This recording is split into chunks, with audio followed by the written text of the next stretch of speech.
Around the world, a quiet revolution is taking place. It's a revolution that no longer accepts villages, towns and cities that are heartless, ugly and soulless, and one that rejects the car-dominated traffic-modernism and faceless misery of the 20th century city. This revolution seeks beauty and community. From north to south, east to west, rich to poor and left to right, people are embracing a different way of building. One that is sensitive to local character, one that creates a sense of community and uplifting beauty that lasts. In this video we'll look at several hopeful examples of places where this revolution is taking place. This is not only about tradition, though it includes tradition. It's also about helping humans tread more lightly on our planet and creating places that can be in communion with the past and the present as well as the future. It responds to emerging evidence on what types of streets and squares make us happy, and new insights into the types of places that bring isolated individuals together to build thriving communities. So without further ado, let's start our trip around the world and see all the places where this revolution is taking form.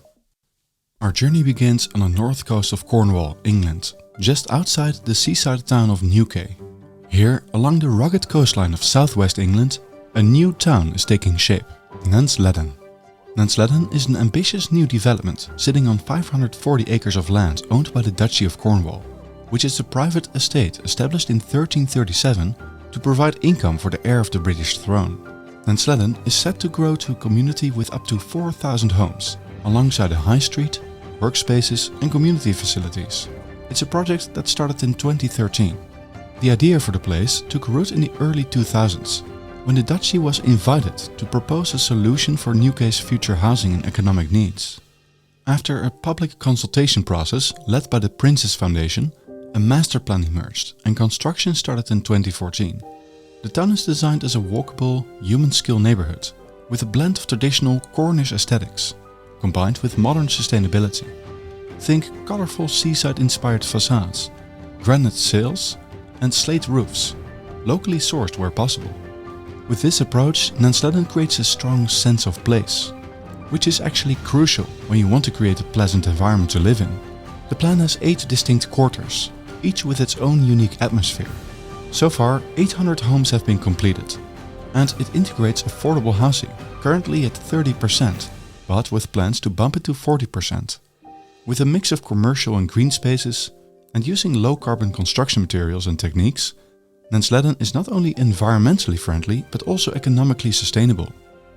Overseen by lead architect Hugh Patter and built out by firms such as C.G. Fry, it's already creating many more jobs and much more value than other developments down the road.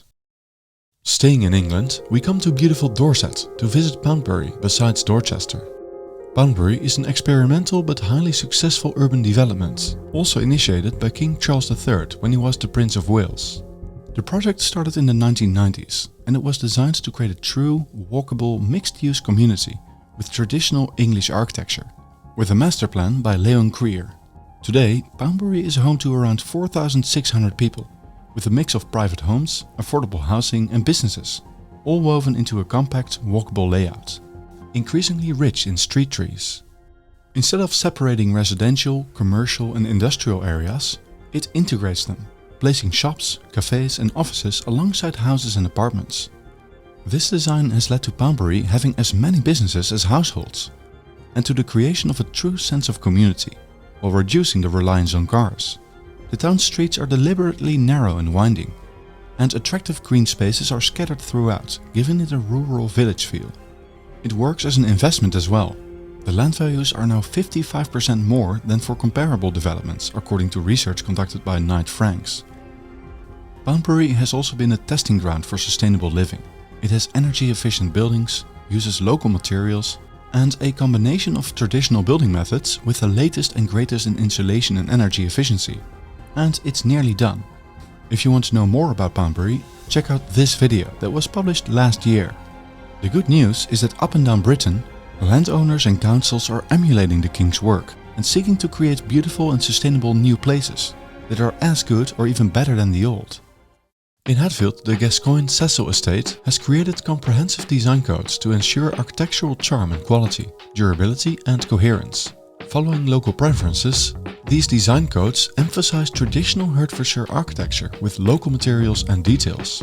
The estate's new homes are built to be beautiful and built to last, because the best way to make a home sustainable is not to have to pull it down after 30 years. This makes it as easy to weave in new homes into old towns as it does to create new places. The estate has worked with local governments to improve Hatfield train station and restitched old Hatfield with new homes entwined into the urban fabric. New streets fit in and make the town better, not worse. The proposed new village at Simonsheide is not just another dormitory.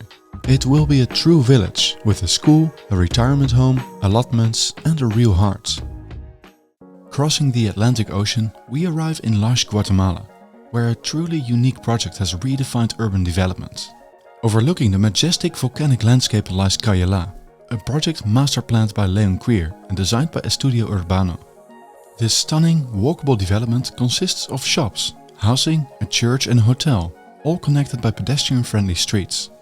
It's an inspiring example of how even in developing countries it's possible to choose for a different model than the regular approach of high-rise towers drowning in parking lots. The family that owned the land on which a project is built faced a choice between a short-term option that would earn a quick buck or a long-term option that would create community, beauty for all and write history in the process, while being lucrative at the same time. They chose for the second option and worked together with Leon Queer and Estudio Urbano to create a pleasant new place open for the public, with pedestrian-friendly streets and local architecture, a first of its kind for new developments in Guatemala. The plan was bold. They started with public amenities and low-rise housing. Developers were cautious, but as its success became overwhelmingly clear, the project was rapidly finished and is now being expanded into new phases. Cayalá teaches us a valuable lesson. If this model of building beautiful communities is even possible in Guatemala, it can be done anywhere. We move north to Florida, where one of the most impactful urban developments of the US has been built, kickstarting a movement in the entire United States. And that place is Seaside, Florida. It was founded in the early 1980s by developer Robert Davis and masterplanned by Andres Duani and Elizabeth Plater-Zyberg. It was designed as a deliberate counterpoint to the sprawling, car-centric suburbs of post-war America. Seaside was inspired by traditional southern towns, and even after 40 years it still impresses. The lovely pastel cottages, white picket fences and narrow streets give it a timeless charm.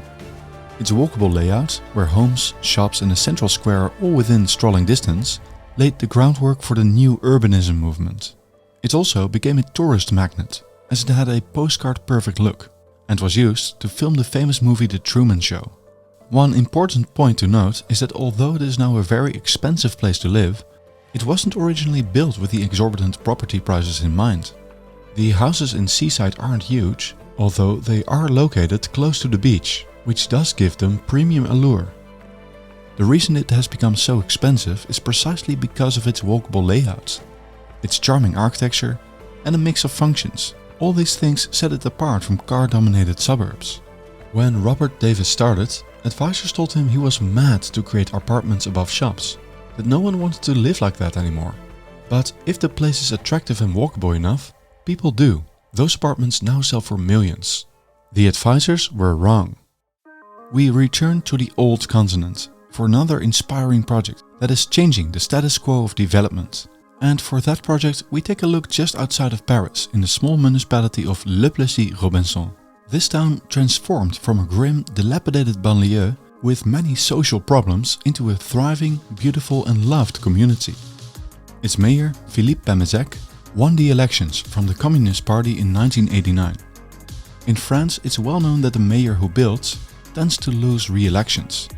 But not Philippe Pamezek, who was re-elected multiple times. Why? Well, he chose to build differently. Instead of grim tower blocks, he made sure to build beautifully, involving architects who embraced the local architecture of Paris, like Breitman and Breitman and Xavier Boll. And instead of building for the car, he built pedestrian-friendly mixed-use neighborhoods. In the year 2000, the new heart of the city was finished. It has the bustle of a regular French town. And if you wouldn't know, you couldn't tell it's new. But it really is. After the city center, the Garden City followed, with its own river ecosystem with many plants, birds, fish and insects. A cultural center was built, and now large parts of the industrial zone are being redeveloped into mixed-use areas. all with attractive architecture with a strong local flavor. Density increased threefold, jobs increased by 50%, crime dropped significantly, and many living in social housing were able to buy their home at an attractive price.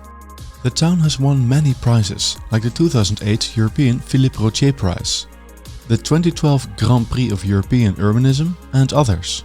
When you walk around with Mayor Pemezek, he always asks which building is social housing and which is private housing. It is impossible to tell. Our journey continues north to the province of Brabant in the Netherlands. Near the place of Helmond, among the fields, a completely new town was constructed that draws inspiration from compact Dutch fortified cities. This place is called Brandevoort. This urban extension consists of a central citadel-like development surrounded by more suburban areas, each with its own unique character and architecture native to Brabant. The town was master planned by Rob Creer, and it was also an experiment, as creating a new development using traditional town planning adapted to the 21st century wasn't tried yet on such a scale. But the experiment has been a resounding success. It is selling well and people are prepared to pay more to live here. It is a loved place to live. Everything one needs is in walking distance, including a train station connecting Brandevoort to nearby cities. The project is nearly finished, with just a few blocks waiting to be completed. The human scale and Dutch architecture makes one feel right at home. But here too, traditional aesthetics are blended with the latest in sustainable building technologies like heat pumps, solar panels and insulation. Some beautiful features of Brandevoort are its unique market hall, the canals, the public school and the parks surrounding it. Conclusion: the revolution is happening. All over the world a new way of building is emerging. One built on principles of respecting the human scale, encouraging pedestrians, mingling uses and embracing local and beautiful architecture. Building for the long term and not just for tomorrow. Building regeneratively and with love, not parasitically and without care. We could have visited more places where new homes are making old places better, not worse. And it's not only about towns and just about Europe and America. From all continents come stories of communities and landowners, wise planners and frustrated architects who want to reject the worst of the 20th century ugly, unsustainable and irresilient traffic modernism. In Asia, Africa, the Middle East and South America, more and more people are not rejecting the future, but seeking a better marriage between traditional wisdom and modern renewal. Working across Africa, the Nubian Vault project has been reteaching and reseeding traditional skills, so that the local villagers themselves can create beautiful and durable homes rather than relying on contractors to take their money and pour cement. 10,000 homes have been built so far in a growing ecosystem of change. As the founder Thomas Granier puts it, I want to multiply that by 10 or 100 before I die. The conversations about nature and architecture are converging. Some landowners, such as Manvedra Singh Sekawat at the Dun project near Jaipur, have been rediscovering and recreating traditional patterns of water management, indigenous crops and agricultural techniques. They are now seeking to create new homes as well, using natural, local materials at gentle density alongside nature, rather than building new suburbs from concrete all over nature. Meanwhile, wise environmentalists such as Professor Hans-Joachim Schellnhuber, one of the world's most important environmental scientists, are now arguing that the management and stewardship of our cities is critical for our collective futures. Schellnhuber says that we need to build with love and compassion for humans and non-humans, creating places that are not only functional, but also visually and emotionally enriching. Intellectually, from left and right, from environmentalists and from social scientists, traffic modernism is dying. There is a valid, realistic alternative to the alienating, car-dominated, wasteful and monotonous wastelands that we keep producing in cities all over the world. And increasingly, government rules and regulations are changing, not just to make this possible, but to encourage it. In England, Create Streets has persuaded government to embed an aim of creating beautiful places into national policy, alongside and as part of sustainable development. English planning now also puts more focus on evidence of popular design, through visual local design codes, walkable streets, street trees, biodiversity gain, sustainable transport modeling and mixed use, all whilst making it easier for cafes to put tables on their pavements. A number of lessons become clear. First, we need to think long-term and create long-lasting value. Cayalá could have been like any other average suburban gated community, but instead was made into a popular destination. Brandevoort and Poundbury could have been regular dormitory towns, urban extensions without any fantasy or interest. Instead, they became compact, loved, unique communities.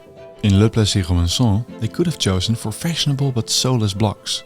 Instead, they chose for beauty, and it became a radical success that is now being copied by nearby towns.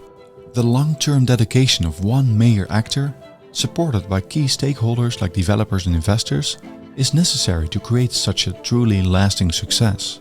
Second, a combination of compact, walkable urban design with attractive streets and squares and mixed-use planning are key to turn a place into a truly thriving community. We need to create gentle density, not the extremes of ugly towers or expansive and unsustainable suburbs. Without shops and businesses, there is no life, and without walkable streets, this life cannot find its place. Neighborhoods need a little intensity. And finally, beauty really matters. Most people crave rich detail, natural materials, harmonious proportions and symmetry. They want to live somewhere with a strong sense of place. With locally inspired architecture using the richness of the traditional and classical design language, places can be given a character, making them feel rooted instead of generic, forgettable and replaceable. It is time for politicians, developers and planners around the world to realize that this way of building is actually feasible. Many countries face a housing shortage. Towns and cities are expanding and redeveloping at a record pace. New neighborhoods should be designed beautifully and with love so that they endure and do not become the slums of the future. To build durably is to build sustainably. This is the opportunity for ambition, hope and leadership. Everyone deserves a dignified, joyful and neighborly life. One in which it's easy and not hard to tread lightly on the planet. That's not a luxury, it's a basic human, even planetary need. But it starts with designing environments that make it possible. Please share this message with whomever needs to see it. Politicians, developers and planners. We need to grow the movement for livable, beautiful and resilient places. Places that can endure, places that give meaning and help us heal. But for that, people need to know that this is all possible. And if you own land or work in government, know that you can make this happen. Be part of the change that you wish to see in the world.